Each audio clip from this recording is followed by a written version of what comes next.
And right now is a place to be uncomfortable. Like, we need to get uncomfortable so we could go to look for change, to find that change. This is Vivian Velasquez. And this is Raul Velasquez. Welcome to the God, Money, and Purpose podcast.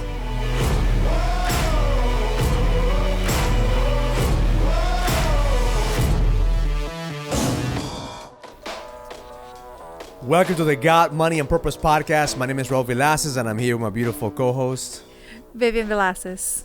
I'm glad to be here today with you, like every single week. Always. I'm excited. Today we're going to have some different conversations about silence. I believe that silence kills relationships, and we come from a culture in the Latin community that we don't talk about problems. I don't know about you, Vivian, but I was brought up that you don't talk about your problems, you just solve your problems. You just figure shit out as you go along. Like, we just put problems underneath the rug, and eventually we just keep piling it underneath the rug until they become big mountains, and then eventually we have to address them. And I think that's what's been going on right now. Yeah. And I think it's easier for us to really not really face the problem than deal with whatever's happening, whether it's in our relationship. And I think that, like, we were brought up in the same kind of, Culture with our families. It's like, let's not even think about the problem. Let's pretend it's not there. Let's just not even face it, and let's go on to the next thing. And it really doesn't go away. But before we started this show, we were talking about how 2020 started like completely different. Like, we knew 2020 was going to be a big year, but we had no idea 2020 was going to bring so much chaos. I remember talking about it at Next Level Leadership about a year ago. I said there were storms going to come into our lives. That I was talking about the economic storm that was going to hit us, the crisis, but I had no idea a pandemic was going to happen. And then now we have a situation with with racism that is obvious, and that's a conversation that we need to have in order for us to move forward. But at the end of the day, in every relationship, unless you have conversations, unless you get real with what's going on, it's going to kill it.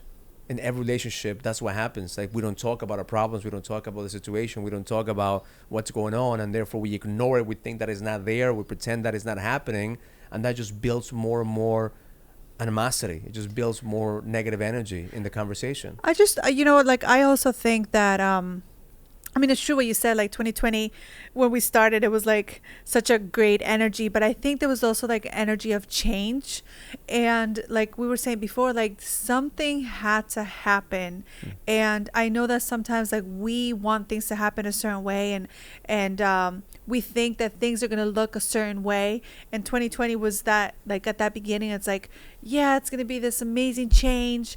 But change doesn't always look like the way that we want it to look. And it really hasn't looked like that for any of us, right? But yeah, I think, like, having to speak takes a lot more courage than anything, like more than we really think. And all of this, like, has forced us to really go into this place of change. And, like, my gosh, like the first, like this pandemic with the virus, with the death of celebrities, with the death of loved ones, with like everything that's happening now, with like all this like racism that's coming up. And it's just like, it had to be addressed. This had to happen for people to really wake up, because I think it's like, it's not really us. And this is something that I truly feel in my heart. Like, it's not really us against like the people, but it's us really against like this unconsciousness, this old belief that has been coming along for so long. And it's like, I personally don't think that violence will fix anything. I don't know how you feel about it. Like, like do battles have to be fought with violence in order to have change? One of the best things that I heard this week of how to explain this, what's going on, was from my little girl, Abigail. Oh, what did you say? Because she, we were in the dinner table, we're discussing the riots, we're discussing the protests, we're discussing all these things that are going on, and my little girl says, Dad, imagine like if you had all these kids, all these children from different races, right? One didn't feel like he was loved. One felt like he wasn't enough, belong. And he starts acting up, and the only way to get attention is if he gets attention from you. And are you going to tell him, well, I love all your brothers the same, all your sisters the same, but it doesn't matter because that person doesn't feel loved. So we have to understand that. And that's my little girl is like, she's so wise in this. Like All the only children thing are. that's going to solve the problem is love. Yeah. If you love on that child, if you love on your kids. Yeah, I love that. And that kind of put everything in perspective, because what's going on right now is really the battle against unconsciousness. Yes. Because, when I train my clients and I train my coaching clients, we talk about growth. We talk about expansion. But most of the time, expansion is not easy. Expansion doesn't come without a punch in the face. Growth doesn't happen just because all of a sudden you want to have growth. Now, if you want to have growth, you have to be willing to go through the pain in order for you to change. And that's what we're going through right now. Hadn't had this conversation for a long time, and that's what we put underneath the rug. And I look at relationships, how they end is because you don't talk about what's going on. Marriages end because you don't talk about what's going on. Yeah, because businesses die because you don't talk about your Yeah. finances and how your clients are not being taken care of. And right now the country is going through a transition that unless we talk about what's going on, unless we face the fire, we are going to have a lot of pain before we have a breakthrough. And it's definitely bringing up so much awareness. And I think the cool thing about this, it's like we're in this era of technology, of social media. Like before, we didn't get to see all of these things, and now like racism has happened. Like Always happened. It's always a fact. been It's there, not. right? We can't just say there is no racism. No, it's always been Like- there. But now, like technology, social media, television, news, everything has just brought more light to it, because like we get to see it firsthand that it's happening. And yes, it could be, more than we think that it should be, like the drama behind it. But that's still like, that's a reality. That's something that is happening out there. And it's brought the sense of awareness that we didn't have before. And to add to that, what we need to really realize that there is, I was having a coaching call with some of my clients this afternoon, and every single one of them was like, I don't know how to react. I don't know what to say. I don't want to say the wrong thing. I don't want to post on this. I don't want to be criticized, because listen, everybody's going to have an opinion of how to handle this. Yeah, you don't know what to Nobody say. has the answers, and everyone may have good intentions, but you don't want to be criticized. And I have some people that said, I don't want to post anything for the next couple of weeks because I don't want to be criticized. I don't want to seem like I'm You're taking one against side of it, this. Like, no, yeah. but here's the reality. Don't get it confused. This is not about, if you take out the political aspect out of it, this is about human lives, about feeling the pain. And the only way to be able to address this is to have compassion and empathy, to acknowledge the pain that a race is going through when they feel that they are not being taken care of. And I think that's a beautiful thing for you to say. Like, I know a lot of people are scared to even say something because you don't know what to say. Like, we're stepping on just shaky ground. But yeah, when you take all of that away and then you just think of like, okay, what if we just hold on to the promises? I mean, just think of like, not really promises. I'm not trying to go there, but like, how does God see all of this? Like, He created all of us the same way. There is no different ingredient for different people. Like, we're all special. We all have a different color, different hair, different ethnicity. Like, we're all unique, but at the same time, we're all a human race. And God created us with the same love. Like, He created every child. That's who we believe in. It's God. If you believe in a higher source or, something different than we do, then maybe you could do your own podcast. But this is what we believe in. It's like God created us all in His image. God created us all from a place of love.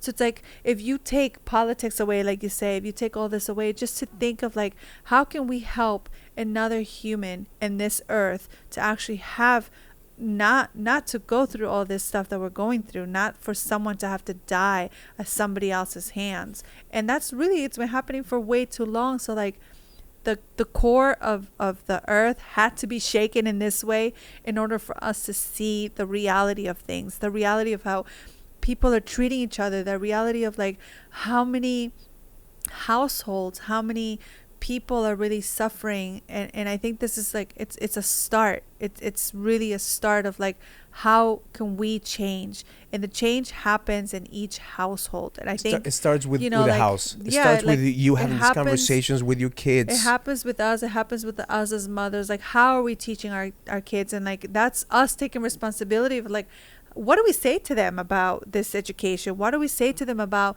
loving someone else? Like, I mean, I remember this like with my kids, like when we had these conversations when they were little. It's like, don't be ashamed to have these conversations when somebody has a different color or different ethnicity or has a disability. Even like with that, I remember like some kids in Alejandro's classroom had a difficult, even talking about it. I'm like, that's the truth. Like, it's in front of us. This little kid has a disability. Let's not make him wrong or less than. He has a disability. Can we love on him because of that? Can we love on someone because they need more love? Like, why look at them any different? And I think that we've get into a custom of tolerating that, because what this brought out to me was when I was when we were dating, when I went to see you, right? Okay. Every weekend I used to get stopped by the cops. Because you're Spanish? Driving a black car? Because I have a black car, tinted windows, neon lights at the bottom. The music and I'm bumping. going to a neighborhood of rich people with all these $1 million houses. Yeah. And we get stopped and it wasn't just one time, it was every single weekend that I used to go see you, get stopped by the car. But then we didn't make a thing about it. Like, it was okay, it happened, right? But now looking back, it's like, it was wrong that happened. It was racial profiling that happened. Yeah. And looking back, is that we tolerate that. We tolerated those things, and now we've put it on the rug so much that, I mean, thank God it was no violence. Thank God, nothing major happened. But some other people were not that lucky. Yeah. Some men were not that lucky, and that's where we have to start paying attention to that conversation now, and bring forth into the light the uncomfortable conversations that we need to have. And this is, listen, this is uncomfortable for everyone, because nobody has the answer. But the only thing that we need to understand that is about Black Lives Matter right now, because they're the ones suffering. Yeah. And when we have empathy and we acknowledge and we have awareness of their suffering and their pain, then we could take ownership and responsibility and accept that there's something that we could do, or there's something that we haven't done, or something that is possible. And that's what is simple. That's I mean, the way I look at it when I teach my kids, it's simple. Somebody is in pain, somebody's hurting. You have to understand why. You can't change that person's mind. You can't say, well, this happened, or all those opportunities, or like, it's impossible. Somebody's in pain, somebody's suffering. The only way to diffuse that is to have the awareness and having the acknowledgement of their pain, so you could do something about it and look upon yourself.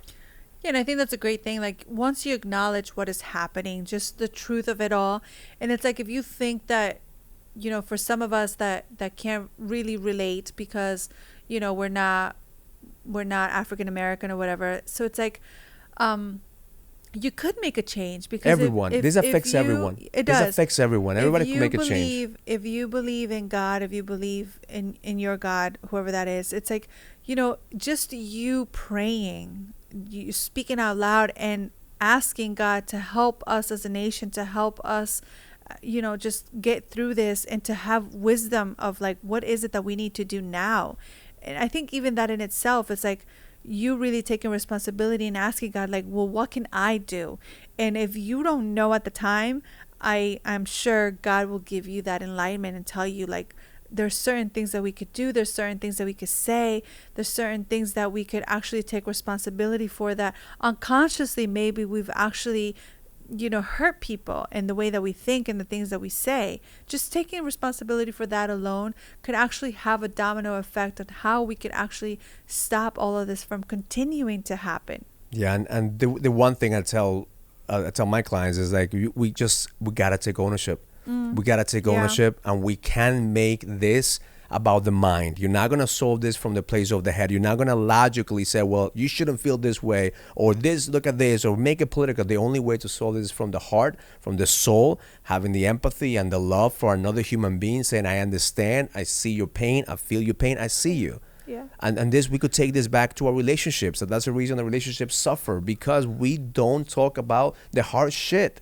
we don't see the other person's pain. We don't see their point of view. And we are so fixed in our minds that we want them to see our point of view. We want to be right so much that we have a fight, that we have contrast.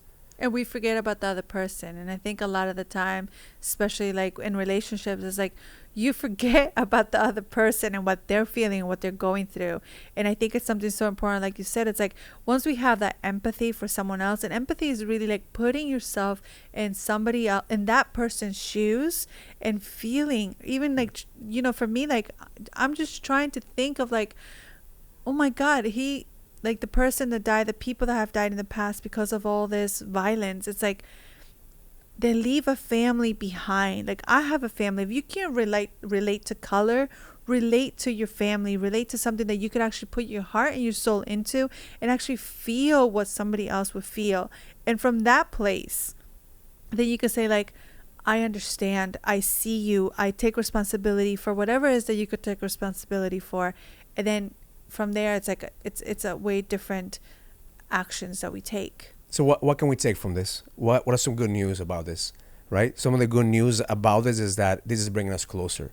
Some of the good news about this is that for every catastrophe, there's always a light at the end of the tunnel. Like I truly believe this is going to make us better human beings. It's going to make us closer. Yes, we're going to go through a challenge. We're going to go through pain. But I feel like some of my clients, we're getting real. Like this is more real conversations. We're not tiptoeing anymore about this type of conversation. And we're actually honoring each other and saying, hey, I see and I feel what you're feeling. Now it's going to bring us even closer. I truly believe that a year from now, 2 years from now, we're going to look back at this moment as a time in history that brought humanity together even stronger. Yes. Because now all those, and I believe there is a, you know, Chris Rock said the other day, I was watching a comedy show. Yeah. And he said that how, you know, sometimes in police they said, well, it's not all the police that are bad. It's only a few bad apples, right? And I get it. I listen, I honor and I respect the police, and I know that they're keeping us safe, and I know that there's some of them that give up their lives. It's a hard job. It's a hard job to be police. You're living your life, right? But there is a couple of bad apples, let's say, right? Yeah. But there's some industries and some jobs that there shouldn't be some bad apples. Like American Airlines, Chris Rock said, like imagine if American Airlines said that we have a couple of bad apples in our pilots. Some pilots like to land and some bad apples like to crash on the mountains.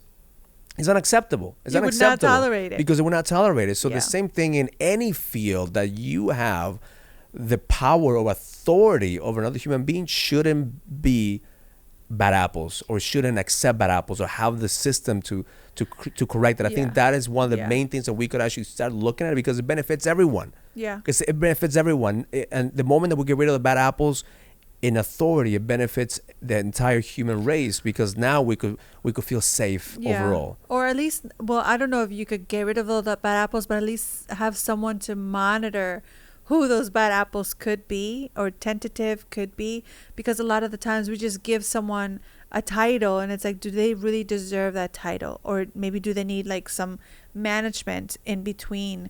It's bringing so much awareness to things that we could change, and how much we've gotten out of it. Just, you know, like you said, conversations with our families, conversations with the ones that you love, conversations with God.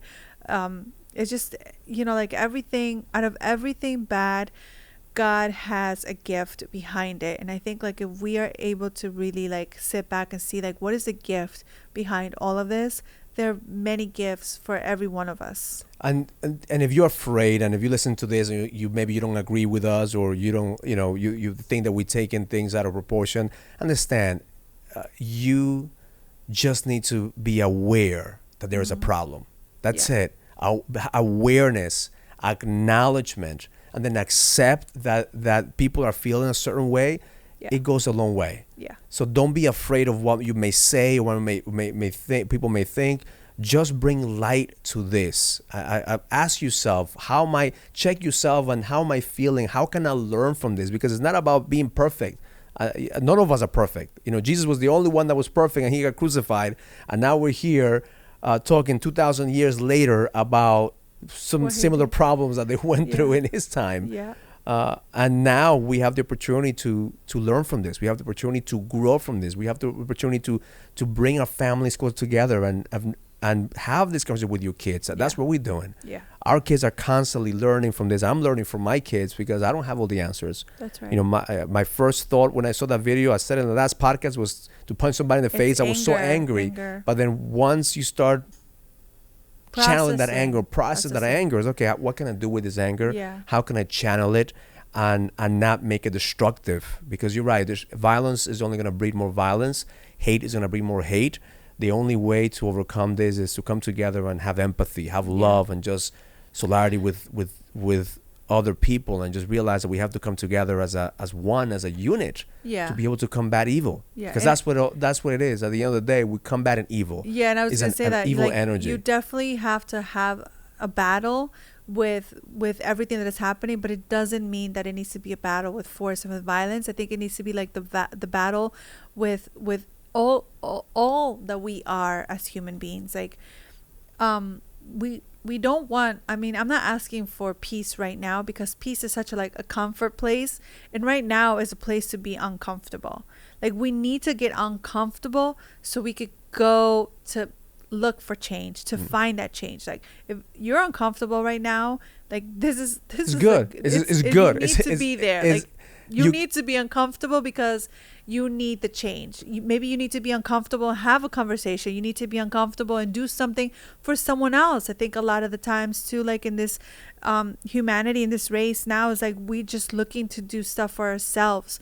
And that's why, like, if you're hearing this, like, if you could find someone else to do something for, whether it's picking up the phone, whether it's praying over somebody, whether it's bringing somebody food or just comfort, I think we really need to stop looking just in ourselves and look at somebody else, because really that's the only way that we could touch people in a different way. And it will change the way that we feel. It will change our mentality. It will change the way that we see the world. And just be open-minded. Be open-minded about the situation. Be open-minded about what the breakthrough that you could find through this is. Don't judge. Stop judging or trying to fix somebody else's problem. It's not about fixing their mindset. It's not about changing the way that they believe. It's not about changing somebody else's opinion. It's about growth. You have an opportunity right now to have empathy and love from another human being that's suffering, that's in pain. Yeah. And that's going to help you grow. Get uncomfortable. Have these uncomfortable conversations. Realize that you're stronger than what you think. God has created everything right now perfectly for us to have a breakthrough.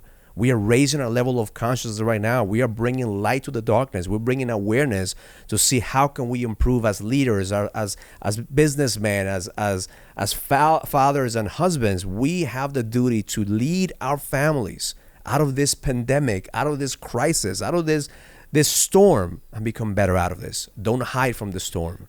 Right. Leaders come out and have these uncomfortable conversations, even if they feel that they're gonna be judged, even if they feel that they're gonna lose customers, or even if they feel that they're gonna be criticized. Now is the time that you stand. You take a stand and you said, okay, I'm not gonna stand for racism. I'm not gonna stand for violence on another human being, for who they are. I'm gonna stand for the truth. I'm gonna stand for what's right. I'm gonna stand for a man of God. Because that's what God wants us to do. Wants us to come together and realize that we all are children of the same God. We all come together, and now it's time for us to go to the next level. Yeah. So thank you for watching. Thank you for listening to us. Thank you for following us. Thank you for connecting with us.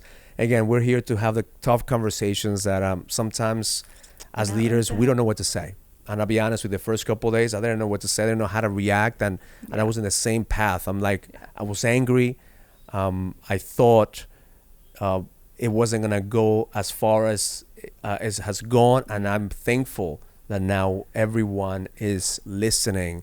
And even though it may not seem the right path or all this destruction is going on the right way, but at least it's getting our attention so we could talk about it, bring awareness, because awareness, acknowledgement, and acceptance brings healing. Because that's what we have to do, start healing ourselves and other people. Thank you. Follow us everywhere: Instagram, Facebook, YouTube.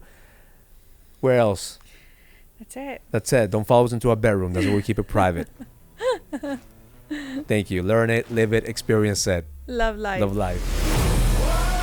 If you receive any value from this conversation, comment, subscribe, and share as we continue to impact more people and take it to the next level. And please send us your comments and questions so we could answer them in the next podcast. See you in the next episode.